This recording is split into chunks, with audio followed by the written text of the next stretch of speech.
எதார்த்தமாக ஃபோனை பார்த்துட்ருக்கப்ப தான் அந்த ப்ரெக்னென்சி ஆப்பில் பார்த்துருந்தேன். இன்னும் எனக்கு டியூ டேட்டுக்கு ஒரு 50 டேஸ் தான் இருக்குது. ரொம்ப சீக்கிரமாக இந்த ப்ரெக்னென்சி வந்து போகிற மாதிரி இருக்குது. எனக்கு ஆனால் இப்போ டெலிவரி பற்றின பயம்லாம் எதுவுமே இல்லை. ஏன்னா ஃபஸ்ட்டு ப்ரெக்னென்சி எனக்கு நார்மல் தான்.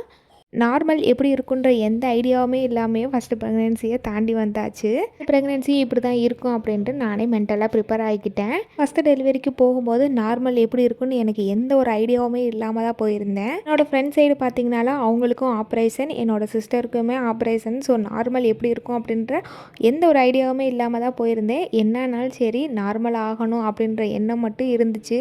எனக்கு மட்டும் இல்லை, என்னோடய ஃபேமிலிக்குமே எப்படியாச்சும் நார்மல் ஆக்கணுன்ற ஒரு வெறியிலே இருந்தோம். டைம் ஆக ஆக கொஞ்சம் கொஞ்சம் நம்பிக்கையுமே போயிருச்சு.